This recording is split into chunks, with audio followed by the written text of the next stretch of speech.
चर्चा हो रही है, आपने मुझे समय दिया, इसके लिए बहुत बहुत धन्यवाद। माननीय सभापति महोदय, मैं डेगाना विधानसभा क्षेत्र से हूं और मेरा जिला नागौर जिला है।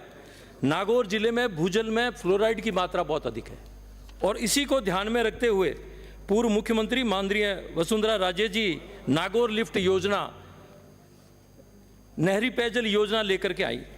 लेकिन ये बहुत दुर्भाग्य की बात है कि इतने वर्ष होने के बाद भी अभी भी काम चल रहा है, समाप्त नहीं हुआ है और इसका ढंग से मॉनिटरिंग भी नहीं हो पा रहा है। मैं सबसे पहले तो ये ध्यान में लाना चाहता हूं मंत्री महोदय के कि हमारे इसके 2 डिवीज़न हैं इस योजना के। एक अधीक्षण अभियंता नागौर बैठते हैं, एक अधीक्षण अभियंता जायल बैठते हैं। एएन नागौर बैठते हैं, मेड़ता बैठते हैं, जायल बैठते हैं। डेगाना जो कि इसके करीब 200 गांव और 200 ढाणियों से अधिक में इसको पेयजल योजना ये है आपकी योजना, यहाँ कोई अधिकारी नहीं बैठता, जबकि एएन के 4 पद आपके रिक्त हैं। तो मेरा आपसे आग्रह है कि डेगाना तहसील में उपखंड मुख्यालय पर एक एएन एक जेईन बैठे, भेरुंदा तहसील में एक एएन एक जेईन बैठे और सांजू तहसील में एक एएन एक जेईन बैठे। माननीय सभापति महोदय, मैं आपके माध्यम से मंत्री जी के ये संज्ञान में लाना चाहता हूं कि एलएनटी द्वारा 108 ग्रामों के पानी की जो पाइपलाइनें बिछानी थी वो पूरा कर लिया गया है और काम पूरा करने के बाद में इन गांवों के जो संचालन और रखरखाव का जो कार्य था वो VWS कमेटी को दे दिया गया, village water and sanitation committee को। मैं आपको बताना चाहूँगा कि इस कमेटी का ना तो कोई वजूद है, ये कागजों में है कमेटी। इसके लिए आप ध्यान दें और ये ग्राम पंचायत को दें ताकि इसका रखरखाव संधारण ठीक तरीके से हो सके और इसको वित्तीय संसाधन भी उपलब्ध करवाएं। और ये पंचायत राज के द्वारा जो इसका फंड आता है आप नियमित रूप से अगर देंगे तभी ये मेंटेन होगा, वरना ये इसमें कुछ भी नहीं होगा। एक मैं माननीय मंत्री जी के संज्ञान में लाना चाहता हूं कि अभी जल मित्रों की भर्ती की जा रही है पंचायत राज के द्वारा और इसका उद्देश्य यही है कि गाँव में जो भी रखरखाव होए, PhD के जो भी योजना है उसके रखरखाव के लिए मेरा आपसे आग्रह है कि इन जल मित्रों को इनको भी तो ये रोका जाए और इसके लिए उपखंड स्तर पर कमेटी बनाई जानी चाहिए ताकि उसमें विधायक भी उसका सदस्य हो, उपखंड अधिकारी, तहसीलदार, विकास अधिकारी और विभाग का एएन भी उसका सदस्य हो ताकि ढंग से ये चले और योग्य हमारे जल मित्र इसमें चयन हम करें ताकि वो ढंग से इसका रखरखाव करें।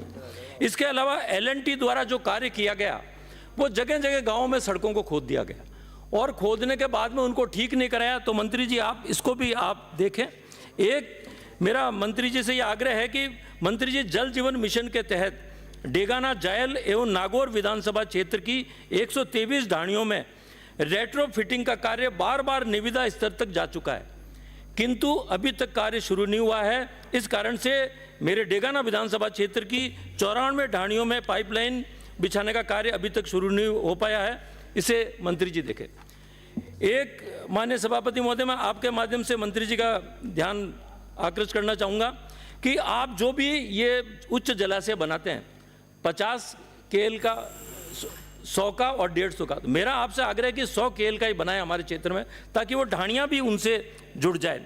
एक मैं आपका ध्यान आकृष्ट करना चाहूँगा कि NH 58 पर रोड क्रॉसिंग के कारण के 3 मामले वर्षों से पेंडिंग चल रहे हैं। इसके कारण से बूटाटी, चकढाणी और रैंड ग्राम के आधे हिस्सों को नहरी पानी पेयजल उपलब्ध नहीं हो रहा है। इसलिए आप अधीक्षण अभियंता को व्यक्तिगत रूप से पाबंद करें कि वो इसमें रुचि लेकर के इसको कार्य को शीघ्र पूरा कराए। अब मेरी ये भी मांग है कि अभी 100 ढाणियों और गाँवों में काम चल रहा है पानी का, तो पानी की समस्या को देखते हुए 3 फेज के 25 ट्यूबवेल, 50 हैंडपम्प और 25 सोलर सिंगल फेज बोरवेल स्वीकृत करें। और मेरा ये भी आपसे आग्रह है कि जो सोलर सिंगल फेज के बोरवेल हैं वो ज़्यादा से ज़्यादा दें ताकि उसका बिल भी नहीं आए और विभाग को भी किसी तरह की कोई दिक्कत ना हो।